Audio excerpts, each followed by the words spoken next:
Lights, camera और पूरे action. आज के इस एक्सप्लेनर में हम एक ऐसी लेजेंडरी स्पाई थ्रिलर के क्लाइमैक्स का ब्रेकडाउन करने वाले हैं जिसने एक्शन मूवीज के रूल्स ही बदल दिए थे। हम बात कर रहे हैं 1973 की classic Live and Let Die की।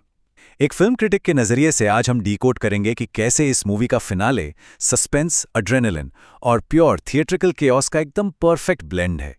शुरुआत ही इस जॉ ड्रॉपिंग सवाल से होती है। क्या एक छोटा सा गैस पैलेट दुनिया के सबसे खतरनाक विलेन को हरा सकता है? यही वो क्रेजी कॉन्सेप्ट है जो इस एक्सप्लोसिव फिनाले के बिल्कुल सेंटर में है।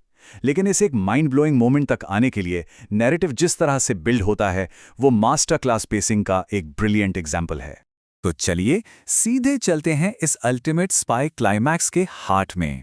अगर हम इस क्लाइमैक्स की ब्रेथलेस पेसिंग पर ध्यान दें तो ये एक स्लो बर्न से स्टार्ट होकर अचानक back to back explosive set pieces में शिफ्ट हो जाती है।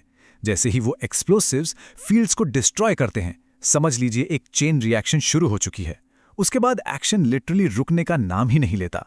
हर एक गुजरने वाले मिनट के साथ स्टेक्स हाई होते जाते हैं, एक सिंपल एग्जीक्यूशन प्लान से लेकर एक ग्रैंड थिएट्रिकल नाइटमेयर तक।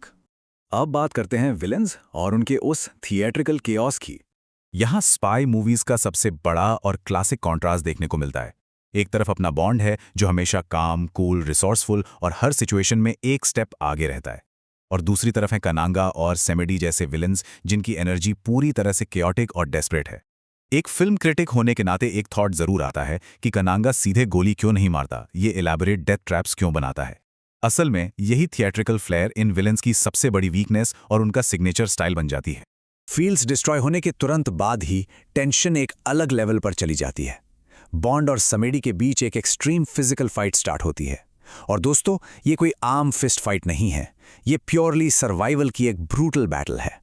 सीन का एंड तब होता है जब बॉन्ड एक जोरदार पंच मारता है और समेडी सीधे एक कॉफिन में जा गिरता है जो बिल्कुल जहरीले सांपों से भरा हुआ है। ये एक प्योर सिनेमैटिक शॉक वैल्यू वाला मोमेंट है जो दिमाग में कंप्लीटली छप जाता है। लेकिन सांपों से बचना सिर्फ शुरुआत थी, असली टेस्ट तो शार्क टैंक में होना था। जमीन के नीचे कनांगा के अंडरग्राउंड लेयर में एस्केप करने के बाद भी लगता है कि बच गए, पर टेंशन कम नहीं होती बल्कि और मल्टीप्लाई हो जाती है। कनांगा उन्हें दोबारा कैप्चर कर लेता है और तब सामने आता है ये क्लासिक जॉनरा सेटअप। बॉन्ड और सॉलिटेयर को धीरे धीरे एक शार्क टैंक में लोअर किया जाता है। एक नॉर्मल सिंपल एस्केप का चांस यहाँ पर जीरो है। ये श्योर सिनेमैटिक सस्पेंस है जो स्क्रीन से नजरें हटाने ही नहीं देता। और फिर आता है क्लाइमैक्स का वो मैसिव पे of, the ultimate explosion. Bond is absolute zero chance situation से भी किसी तरह निकलता है और एक ऐसी ट्रिक यूज करता है जो बिल्कुल अनएक्सपेक्टेड है। वो कनांगा को एक कंप्रेस्ड गैस पैलेट निगलने पर मजबूर कर देता है। ये कोई आम पैलेट नहीं बल्कि शार्क गन्स में यूज होने वाली पैलेट है। जैसे ही कनांगा इसको स्वॉलो करता है, उसकी बॉडी में एक्सट्रीम रैपिड इन्फ्लेशन शुरू होता है और अगला स्टेप टोटल एक्सप्लोजन। ये डाउनफॉल जितना विजुअली स्पेक्टैक्युलर और अब्सर्ड है उतना ही सैटिस्फाइंग भी है। इस शार्क टैंक की एक्सट्रीम टेंशन को एक बहुत ही एक्सप्लोसिव तरीके से रिजॉल्व किया गया है। तो अगर इन सबको हम स्पाई जॉनरे के कन्वेंशन से कंपेयर करें, तो अगर हम 1970s के स्टैंडर्ड स्पाई जॉनरा कन्वेंशंस को देखें, ये गैजेट ड्रिवन फिनाले अपने आप में ही एक अलग बेंचमार्क सेट करता है। दोस्तों, इतने सारे स्पाई गैजेट्स में से सबसे आइकॉनिक गैजेट कौन सा लगता है? इस गैस पैलेट कितने क्रेजी लेकिन हाईली इफेक्टिव यूज के बाद ये रिफ्लेक्ट करना जरूरी हो जाता है कि आखिर स्पाई फिल्म्स गैजेट्स को कितने क्रिएटिव और कभी-कभी हिलेरियस तरीके से यूज कर सकती हैं। इस एक्सप्लेनर में एक और पॉइंट हाईलाइट होता है। इस पूरे क्लाइमैक्स में सबसे सरप्राइजिंग ट्विस्ट आखिर क्या था? क्या विलेन का एक गैस पैलेट से बलून की तरह फूलकर एक्सप्लोड होना ज्यादा शॉकिंग था, या उस पूरे सीक्वेंस की ओवर द टॉप थिएट्रैलिटी? इन विलेंस की डेस्परेशन ने इस फिनाले को कंप्लीटली अनप्रिडिक्टेबल बना दिया था, जिससे audience edge of the seat पर बैठी रहे। अब लगता है कि सब ठीक हो गया है, स्टोरी ओवर। लेकिन यहां आती है ईरी ट्रेन एस्केप।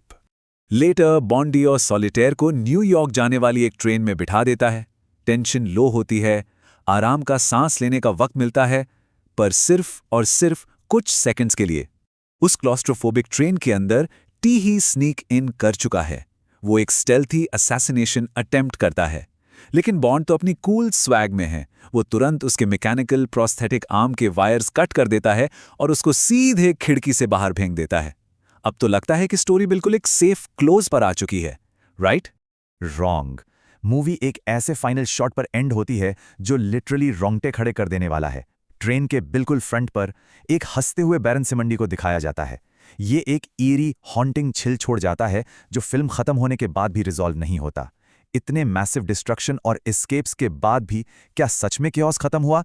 ये लाफिंग फाइनल शॉट दिमाग में यही हॉन्टिंग सवाल छोड़ जाता है। इस प्योर सिनेमैटिक ब्रेकडाउन के बाद इस थ्रिलर की प्योर ब्रिलियंस को एक्नॉलेज करना तो बनता है। जरूर सोचिए इस बारे में। मिलते हैं अगले एक्सप्लेनर में।